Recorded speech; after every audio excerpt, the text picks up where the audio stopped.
Cell division হতে গেলে যেটা দরকার আমাদের সেটা হচ্ছে ক্রোমোজোম। তাহলে এই ক্রোমোজোম ফরমেশনটা কিভাবে হয় এবং ক্রোমোজোম কোথা থেকে তৈরি হয়? আমি যখন সেল পড়িয়েছিলাম তখন বলেছিলাম যে ক্রোমাটিন মেটেরিয়াল বলে একটা জিনিস থাকে কোন সেল অর্গানেলিতে, মনে আছে? কোন সেল অর্গানেলিতে থাকে ক্রোমাটিন মেটেরিয়াল? নিউক্লিয়াস। নিউক্লিয়াস, ঠিক। তাহলে ক্রোমাটিন মেটেরিয়ালটাই পরে কনডেন্স হয়ে গিয়ে কি তৈরি করছে? ক্রোমোজোম।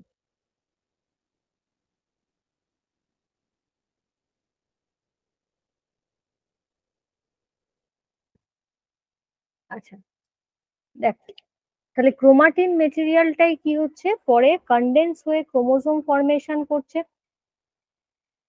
এইবার প্রথমে এই যে দেখতে পাচ্ছ লেখাটা স্ক্রিনে আসছে, 1842 তে কার্ল নাগেলি, যিনি হচ্ছে first person seen rod like structure present in the plant cell nucleus. তাহলে প্লান্ট সেলের ক্ষেত্রে প্রথম কার্ল নাগেলি অবজার্ভ করেছেন যে ক্রোমোজোম বলে কিছু একটা জিনিস আছে যেটা শেপ হচ্ছে রড লাইক স্ট্রাকচার। পরে দেখো যেটা নামকরণ করছে বা নোমেনক্লেচারটা করছে কে? ক্রোমোজোম, এই টার্মটা কয়েন করছে হচ্ছে ওয়াল্টার ফ্লেমিং 1882 তে। আবার 88 এ Waldeyer Hartz coined the term chromosome. তাহলে ক্রোমোজোম লাইক স্ট্রাকচারটা আমরা কিন্তু প্রথমেই পাচ্ছি না, পাচ্ছি কি? ক্রোমাটিন মেটেরিয়াল, যেটা এরকম সুতোর মতো একটা থ্রেড লাইক স্ট্রাকচার, যেটা পরে সেল ডিভিশনের মাধ্যমে কি হচ্ছে? কনডেন্স হচ্ছে হয়ে তৈরি করছে ক্রোমোজোম। এই একটা স্ট্রাকচার প্রথমে থাকছে এই সুতোর মতো স্ট্রাকচারটা, যেটা কোথায় থাকে? নিউক্লিয়াসে। Each chromosome made up of DNA and histone protein. DNA packaged into chromosome or chromosome is a bundle of tightly coiled DNA. তাহলে সেল ডিভিশনের ক্ষেত্রে এই যে সেলটা ডিভিশন হচ্ছে, সেল ডিভিশনের দরকার কি আমাদের বলতো? কেন দরকার সেল ডিভিশনের? প্রয়োজনটা কি?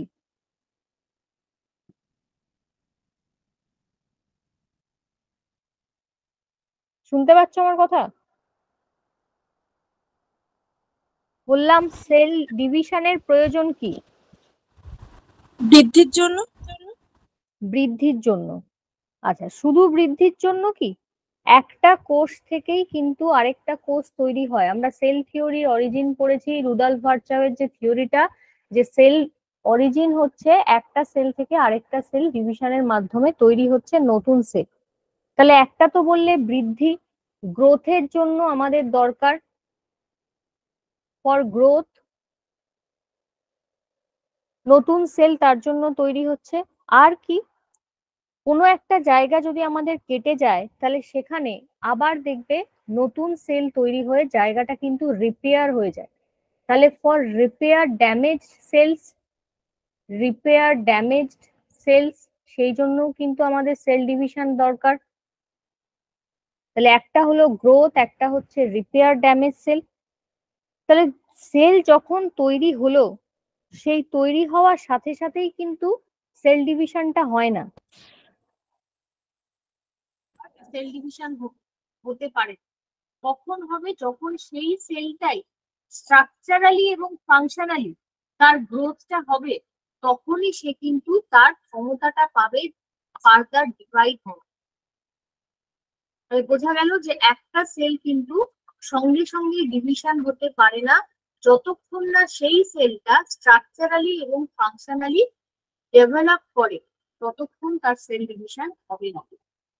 এবং তার সাথে সেলের শেপটা বৃদ্ধি পাবে, তার সাথে তার সারফেস এরিয়া কমতে থাকবে, এবং তবে গিয়ে সেল ডিভিশনটা স্টার্ট হচ্ছে। তাহলে একটা পেলাম গ্রোথ, একটা হচ্ছে রিপেয়ার ড্যামেজ সেল। আর কি? রিপ্রোডাকশনের জন্য দরকার, যে একটা ইউনিসেলুলার অর্গানিজম বা একটা মাল্টিসেলুলার অর্গানিজমের ক্ষেত্রে যে গ্যামেট ফর্মেশন হচ্ছে, সেটা কিসের থ্রু দিয়ে হচ্ছে সেল ডিভিশনের মাধ্যমে। ঠিক আছে, নেক্সট দেখো স্ট্রাকচার অফ ক্রোমোজোমটা আগে আমরা দেখব যে ক্রোমোজোমের স্ট্রাকচারটা কিরকম। এই হচ্ছে একটা ক্রোমোজোমের স্ট্রাকচার। তাহলে কি কি থাকছে, মাঝখানে দেখো থাকে সেন্ট্রোমিয়ার এবং দুদিকে থাকছে দুটো আর্ম, একটাকে বলা হয় শর্ট আর্ম আরেকটা হচ্ছে লং আর্ম। এবং এই যে আর্ম গুলো এগুলোকে কি বলা হয়, ক্রোমাটিড। পাশের ছবিটাতেই দেখো ক্রোমোজোম যখন রেপ্লিকেশন হচ্ছে, আফটার রেপ্লিকেশন, তখন এটা কি হয়ে যাচ্ছে, ডাবল হয়ে যাচ্ছে। দুটোই কিন্তু সিমিলার তৈরি হচ্ছে, তার জন্য এটাকে বলা হচ্ছে সিস্টার ক্রোমাটিড। তাহলে ক্রোমাটিড হচ্ছে এই আর্ম গুলোকে বলা হচ্ছে কি, ক্রোমাটিড। ঠিক আছে, মাঝখানে দেখো যে সেন্ট্রোমিয়ার, যে খাঁজের মতো অংশে দুটো ক্রোমাটিড কানেক্টেড আছে, এই সেন্ট্রোমিয়ারের সাথে একটা এরকম গোল শেপের থাকে, সেটাকে কি বলে জানো, একটা গোল শেপের রাউন্ড শেপের স্ট্রাকচার থাকে, এটার নাম কি?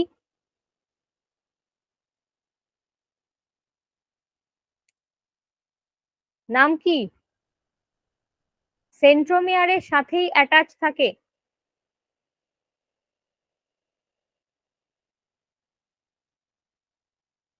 পারবে? আচ্ছা, এটার নাম কি? কাইনেটোকোর। এর ফাংশন কি? আচ্ছা, লিখছি যে লেখাটা দেখতে পাচ্ছ তো? লেখাটা ভিজিবল তো? হ্যাঁ ম্যাম, দেখতে আচ্ছা, পাচ্ছি। ঠিক আছে, দেখো তাহলে কাইনেটোকোর হচ্ছে একটা প্রোটিন যেটা সেন্ট্রোমিয়ারের সাথে কানেক্টেড থাকছে। এর ফাংশন কি? এর ফাংশন হচ্ছে, প্রোটিন বললাম, এবং এর ফাংশন হচ্ছে spindle fibre formation. Spindle fibre formation, তন্তু গঠন করছে। এটা কি কাজে লাগে? এটা যখন সেল ডিভিশন হচ্ছে তখন দেখবো আমরা প্রোফেজ মেটাফেজ যে স্টেজ গুলো, সেখানে এই স্পিন্ডেল ফাইবারটা তৈরি হচ্ছে। তাহলে তৈরি করতে সাহায্য করছে কে? হ্যাঁ, ক্লাস নিচ্ছি, ক্লাস। আচ্ছা, তাহলে দুটো জিনিস পেলাম, একটা সেন্ট্রোমিয়ার যেখানে দুটো আর্ম যুক্ত থাকে ক্রোমোজোমের, আরেকটা পাচ্ছি কাইনেটো।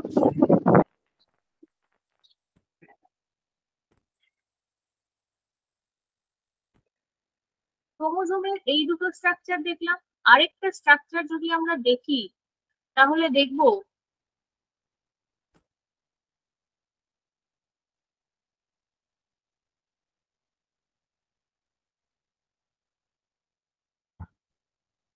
এখানে এইখানটায় থাকে হচ্ছে সেকেন্ড প্রাইমারি কনস্ট্রিকশন,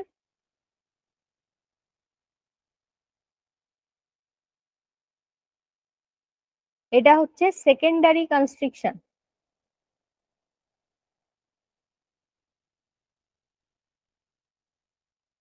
এই প্রাইমারি কনস্ট্রিকশন হচ্ছে যেখানে সেন্ট্রোমিয়ারটা কানেক্ট থাকে, সেটাকে বলে প্রাইমারি কনস্ট্রিকশন।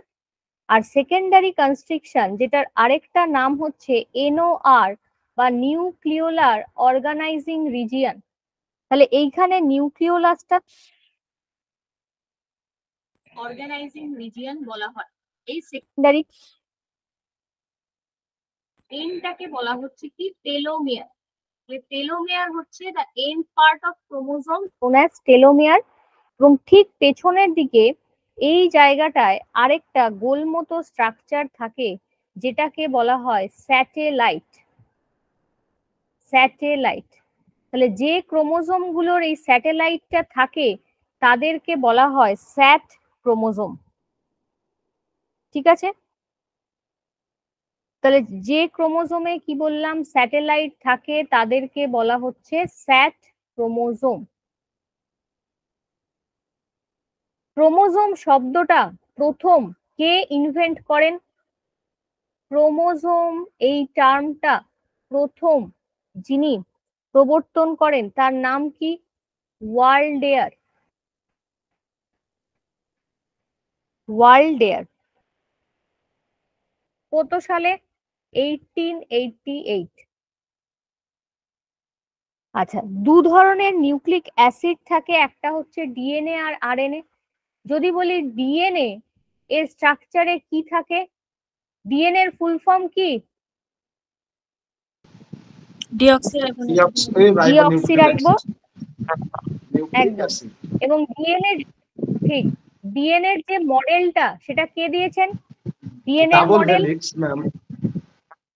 Double helix. তো মডেলটাকে বলে, যিনি তৈরি করেছেন দুজন সায়েন্টিস্ট, নাম কি?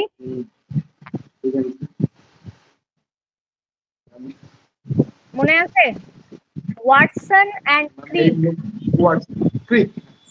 ওয়াটসন ক্রিকের ডাবল হেলিক্স মডেল। তাহলে Watson and Crick's double helix বা দ্বিতন্ত্রী মডেল, যার মধ্যে কি থাকে? একটা ফসফেট গ্রুপ থাকে, একটা ফসফেট গ্রুপ থাকে, এরকম একটা ফসফেট গ্রুপ থাকছে, তার N2 বেস। তাহলে এই নাইট্রোজেন বেসের মধ্যে কি কি থাকে? থায়ামিন। আরএনএ তে একটা চেঞ্জ থাকে, এই চারটের মধ্যে একটা বেসের চেঞ্জ হয় আরএনএ। কি থাকে বলতে পারবে? কোনটার জায়গায় কি রিপ্লেস হয়? এই অ্যাডেনিন, গুয়ানিন, সাইটোসিন, থায়ামিন যেটা ডিএনএ তে থাকে, আরএনএ তে একটা চেঞ্জ হয় ইউরাসিল। কার পরিবর্তে থাকে? থিয়ামিনের পরিবর্তে। একদম, থিয়ামিনের পরিবর্তে থাকে হচ্ছে ইউরাসিল।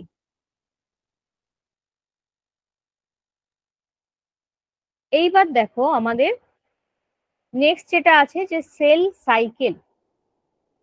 এই যে সেল ডিভিশন হতে গেলে যে পরপর যে ইভেন্ট গুলো দরকার, সিকোয়েন্স অফ ইভেন্টস, সেটাকে আমরা বলছি কি? Cell cycle.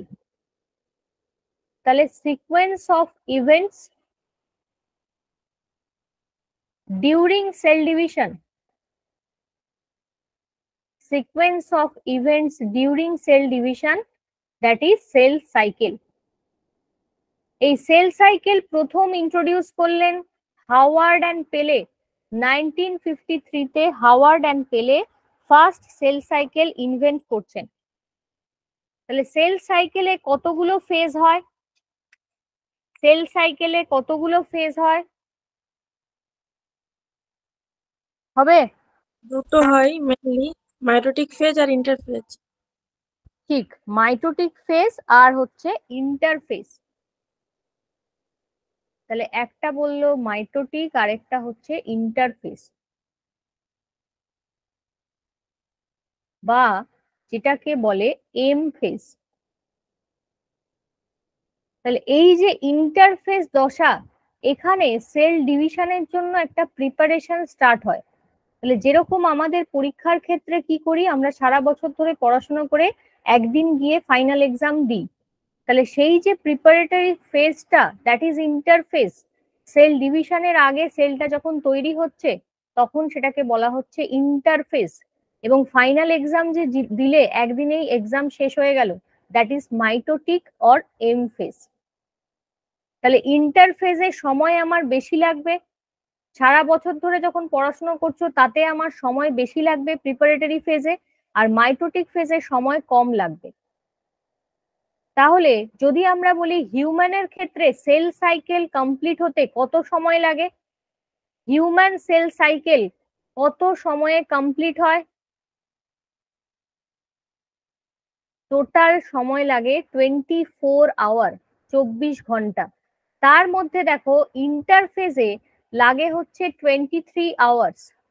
23 আওয়ার চলে যায় ইন্টারফেজে, বাকি 1 ঘন্টা লাগে হচ্ছে মাইটোটিক বা এম ফেজ। তাহলে প্রিপারেশনে বেশি সময় লাগছে, 23 ঘন্টা ওখানেই চলে যাচ্ছে, বাকি 1 ঘন্টা হচ্ছে এম ফেজ। দেখো প্রোক্যারিওট এবং ইউক্যারিওটের মধ্যে আমরা যখন ডিফারেন্স করেছি, দেখেছি যে প্রোক্যারিওটের বডি স্ট্রাকচার অনেকটাই সিম্পল স্ট্রাকচার। তাহলে তার সেল ডিভিশন হতে গেলে খুব একটা বেশি সময় লাগবে না, যেটা কিনা ইউক্যারিওটিক সেলের ক্ষেত্রে লাগবে। কারণ ইউক্যারিওটিক সেলের বডি বা ইউক্যারিওটিক অর্গানিজমের বডি অনেক বেশি কমপ্লেক্স, তাহলে তার সেল ডিভিশনটা হতেও কিন্তু অনেক সময় লাগবে। তার জন্য প্রোক্যারিওটের ক্ষেত্রে সময় কিন্তু কম লাগে সেল ডিভিশনের জন্য। তাহলে এখানে যদি আমরা বলি যে এক্সাম্পল যদি ধরি ইস্টের ক্ষেত্রে টাইম লাগছে হচ্ছে 90 মিনিট। 90 মিনিটে পুরো সেল সাইকেল কমপ্লিট হয়ে যায়, যেটা কিন্তু ইউক্যারিওটস এর ক্ষেত্রে অনেকটাই টাইম কনজিউমিং।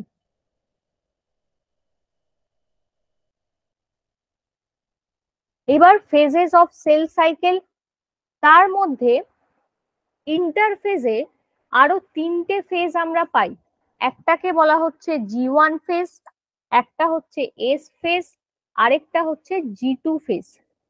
এই G1 ফেজ যেটা হচ্ছে কি গ্রোথ 1 ফেজ, এস ফেজটাকে কি বলা হয় ডিএনএ সিনথেসিস বা সিনথেসিস ফেজ, আর G2 হচ্ছে গ্রোথ 2 ফেজ। তাহলে এগুলোতে কোন ফেজে কি হয়? G1 ফেজে কি হয়? G1 ফেজে কি জিনিস হয়, মানে কি কি ইভেন্ট হয় বলতে পারবে? হ্যাঁ বলো। আরএনএ আর প্রোটিন সিনথেসিস। আচ্ছা, আরএনএ আর প্রোটিন সিনথেসিস হয়। তাছাড়াও কি হচ্ছে, সেলের যে অর্গানালি গুলো আছে, সেলুলার অর্গানালি, সেগুলোর হ্যাঁ, ডুপ্লিকেশন হচ্ছে।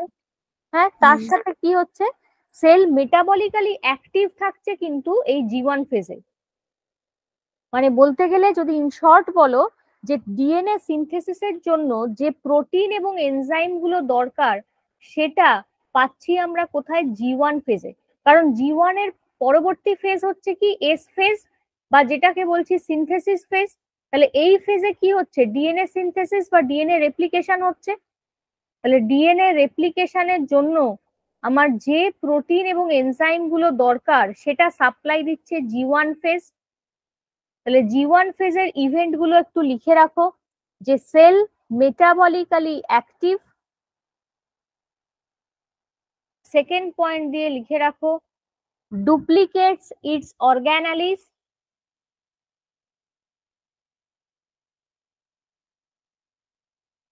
লিখছো?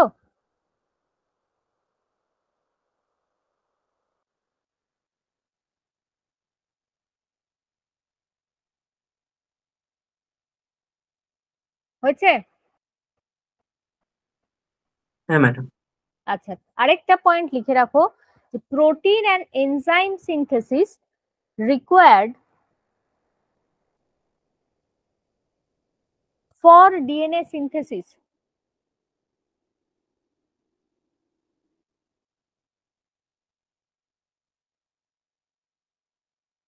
তাহলে টোটাল যা টাইম লাগছে সেল সাইকেল কমপ্লিট হতে, তার 30 থেকে 40% টাইম এই G1 ফেজেই চলে যাচ্ছে। তার মানে যদি বলি G1 ফেজে আমার এক্স্যাক্টলি কত সময় লাগছে, ধরা হয় 8 to 10 আওয়ার। 8 to 10 আওয়ার চলে যাচ্ছে G1 ফেজ অ্যাপ্রক্স যদি ধরি, তাহলে টোটাল আমার টাইম লাগছে 11 আওয়ার্স। এটা গেল G1। এস ফেজ বা যেটা বলছি যে ডিএনএ সিনথেসিস ফেজ, যেখানে ডিএনএ রেপ্লিকেশন হচ্ছে, তাহলে এই ফেজে আমার ডিএনএ রেপ্লিকেশন হচ্ছে, তার সাথে যে হিস্টোন প্রোটিনটা, যেটা আমরা দেখেছি কম্পোজিশন ক্রোমাটিন মেটেরিয়ালের, সেই হিস্টোন প্রোটিনটাও কিন্তু সিনথেসিস হচ্ছে এই এস ফেজে। আর কি, ডিএনএ রেপ্লিকেশনের জন্য একটা এনজাইম দরকার হয়, সেই এনজাইমটার নাম জানো? ডিএনএ রেপ্লিকেশনের জন্য একটা এনজাইম দরকার হয়, সেই এনজাইমটার নাম হচ্ছে ডিএনএ পলিমারেজ। এই ডিএনএ পলিমারেজ এনজাইমটাও কিন্তু অ্যাক্টিভ হয় এই এস ফেজে। ঠিক আছে, টাইম লাগে মোটামুটি এখানে লিখে রাখো 8 আওয়ার্স হচ্ছে এস ফেজের টাইম। তাহলে কি কি বললাম? একটা বললাম যে DNA replication and histone protein synthesis. S ফেজেরটা বলছি যেটা synthesis phase, DNA replication and histone protein synthesis. Second পয়েন্টে DNA, polymerase enzyme become active, DNA polymerase enzyme become active for DNA synthesis. For DNA synthesis.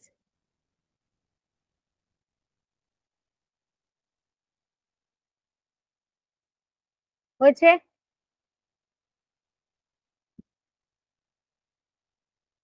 Third পয়েন্টে লেখো total time 8 hours. Total time 8 hours.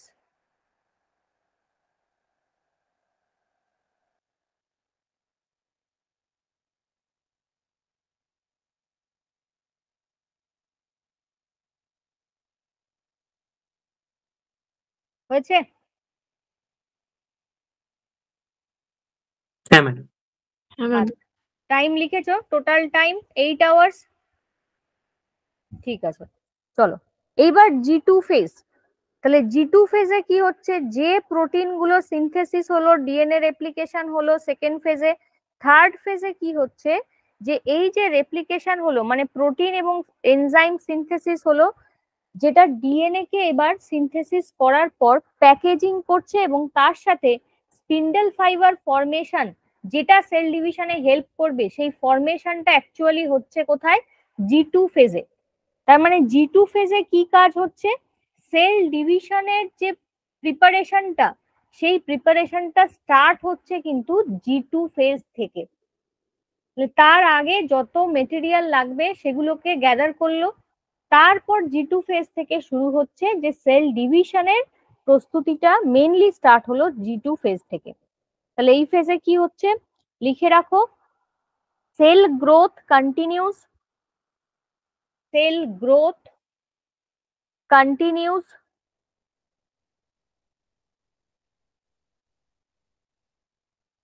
Next পয়েন্টে লেখো protein and enzyme synthesis, protein and enzyme synthesis required for DNA packaging,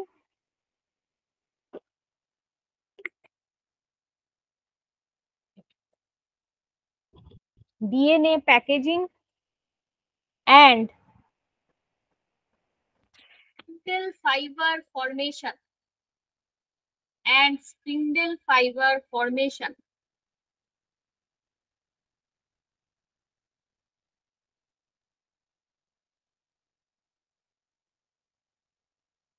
total time লিখে রাখো 4 to 6 hour. G2 ফেজে সময় লাগে 4 থেকে 6 ঘন্টা, 4 to 6 hour.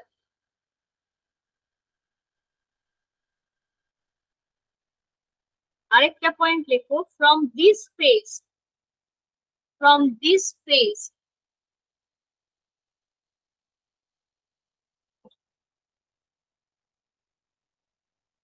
cell division process starts.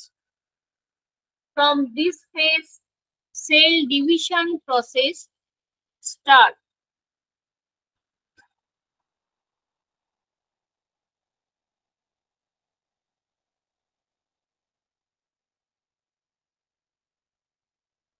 এই তিনটে ফেজ ছাড়াও আরেকটা ফেজ আছে যেটাকে বলে G0 phase.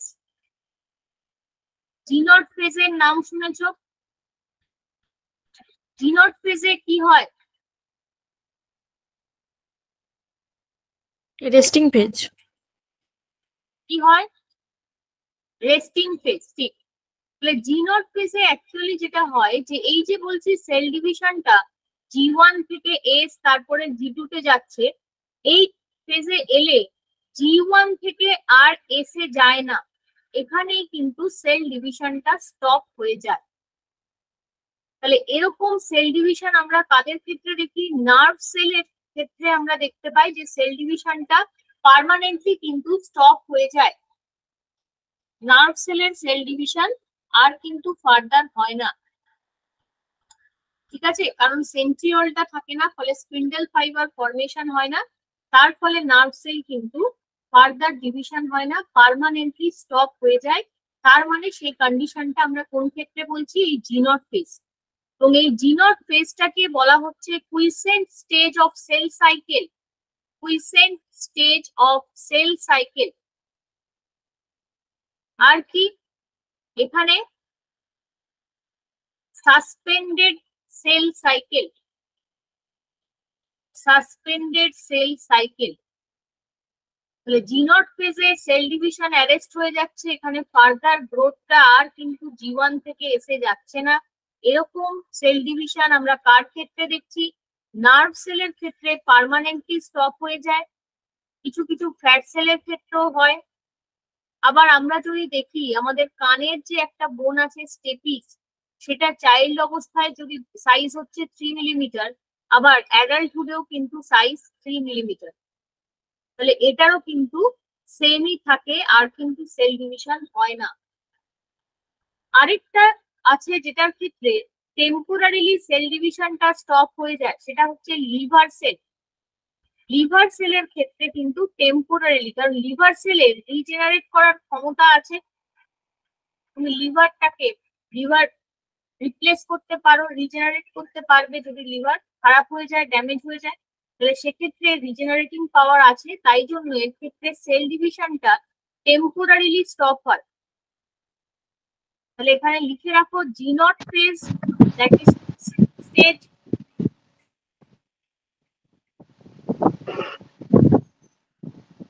suspended cell cycle.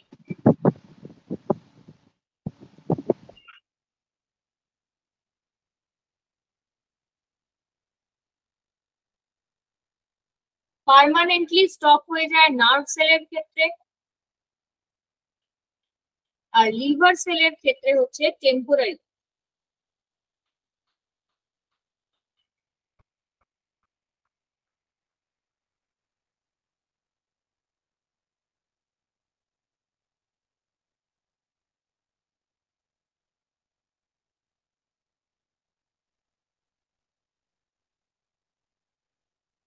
ঠিক আছে, এই যে সেল সাইকেল, এখানে এই জি1 জি2 এগুলো এক একটা চেক পয়েন্ট থাকে। চেক পয়েন্ট থাকে, বলা হয় G one check point, S check point, G two check point, M check point. কেন এই যে চেক পয়েন্ট গুলো থাকে, এটা অ্যাকচুয়ালি ভেরিফাই করছে যে প্রসেস গুলো, প্রত্যেকটা সেল সাইকেলের যে ফেজ গুলো আছে, প্রসেস গুলো ঠিকঠাক হচ্ছে কিনা, কমপ্লিট হচ্ছে কিনা, যাতে সেটা পরবর্তী যে ফেজটা আছে সেটাতে যেতে পারে। তাহলে কনফার্মেশন বলতে পারো, কনফার্মেশন করার জন্য এই চেক পয়েন্ট গুলো থাকে। একটা হচ্ছে জি1 চেক পয়েন্ট, একটা জি2 চেক পয়েন্ট, আরেকটা হচ্ছে এম চেক পয়েন্ট। এই তিনটে চেক পয়েন্ট থাকে। ঠিক আছে, জি1 চেক পয়েন্টটাতে কি চেক করছে, যে যখন সেলটা আস্তে আস্তে গ্রোথ হচ্ছে, কতটা গ্রোথ হলো, এবং সেটাকে কনফার্ম করছে নেক্সট জি2 চেক পয়েন্টে।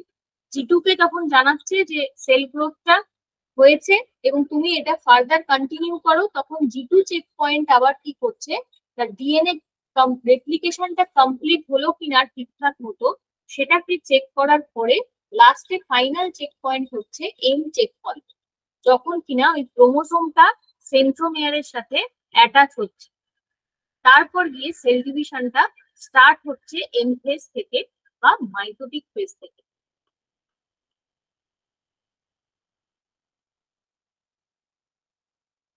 এবার হচ্ছে আমাদের এম ফেজ বা মাইটোটিক ফেজ। তাহলে এম ফেজের দুটো পার্ট, একটা হচ্ছে তোমার ক্যারিওকাইনেসিস, আরেকটা হচ্ছে সাইটোকাইনেসিস।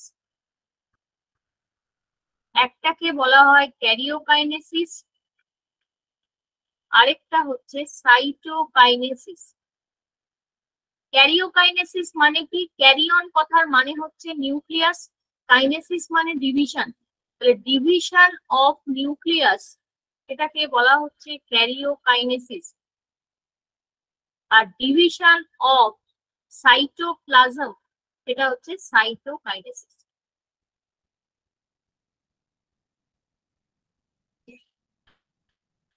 এখানে সেল ডিভিশনের যে প্রসেসটা প্রথম প্রপাউন্ড করেছেন তার নাম দেওয়া আছে scientist নাগেলি, and observed by Fleming in 1882.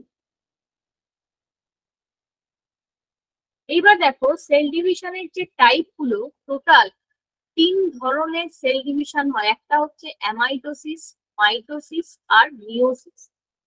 তাহলে অ্যামাইটোসিস এটা কাদের ক্ষেত্রে হয়?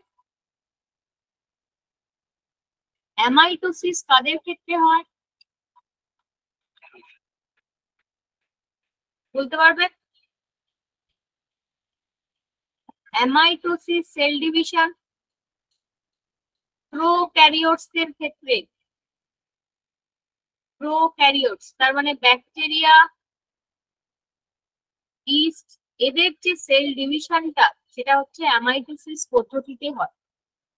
প্রথম এই যে অ্যামাইটোসিস এটা লক্ষ্য করেছিলেন বা অবজার্ভ করেছিলেন কে? Robert Rimac. রবার্ট রিম্যাক, ইয়ার হচ্ছে 1855। প্রথম উনি চিক এমব্রিওতে মুরগির ভ্রূণের যে আরবিসি, সেই আরবিসিতে প্রথম উনি কিন্তু এই অ্যামাইটোসিসটা অবজার্ভ করেন এবং পরবর্তীকালে নামকরণটা করছে অ্যামাইটোসিস, সেটা ফ্লেমিং। এই ফ্লেমিং এর নাম কিন্তু মাইটোসিসেও পাবে, আবার অ্যামাইটোসিস, আবার সেল ডিভিশন স্টার্ট যে করেছেন, প্রোপাউন্ড করেছেন, সেখানেও কিন্তু ফ্লেমিং এর নাম পাবে। ফ্লেমিং এটার নামকরণ করেছে হচ্ছে 1882-তে। তাহলে কি বললাম? Amitosis seen in prokaryotes like bacteria, yeast, এগুলোতে আমরা দেখছি। প্রথম যিনি ইনভেন্ট করেছে Robert Remak, first observed in chick embryos RBC.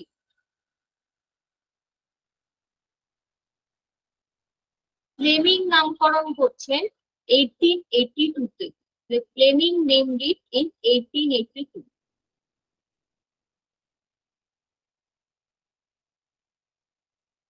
ঠিক আছে, লিখেছো?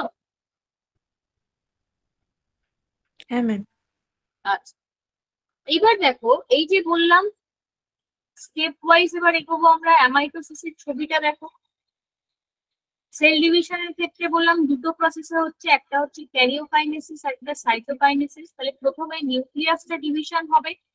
ছবিটাতে দেখতে পাচ্ছ এখানে প্যারেন্ট সেল আছে, ভেতরে নিউক্লিয়াস আমরা জানি সেলের থাকে, আর তার ভেতরে থাকছে সাইটোপ্লাজম। এবার প্রথমে যখন ক্যারিওকাইনেসিস হচ্ছে তখন দেখো এই নিউক্লিয়াসটা কি হচ্ছে, নিউক্লিয়াসটা এখানে ভাঁজের মতো একটা ফোল্ডিং সৃষ্টি করছে, ডিভাইড হয়ে যাচ্ছে। তাহলে নিউক্লিয়াস কনস্ট্রিকশন। এই ফেজে যেটা হয় যে নিউক্লিয়ার মেমব্রেনটা কিন্তু স্টিল থাকে, এটার কোনো ডিসঅ্যাপিয়ার করে না।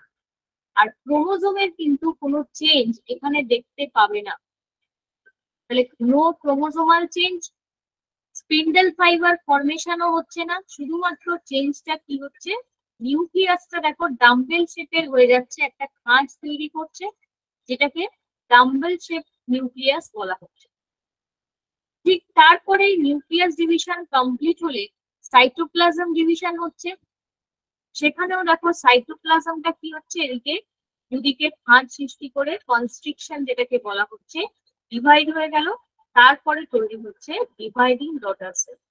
তাহলে আমরা দেখছি যে অ্যামাইটোসিস সেল ডিভিশনের ক্ষেত্রে ক্রোমোজোমের কিন্তু কোনো রোল নেই, যেটা আমরা মাইটোসিসের ক্ষেত্রে দেখবো আছে।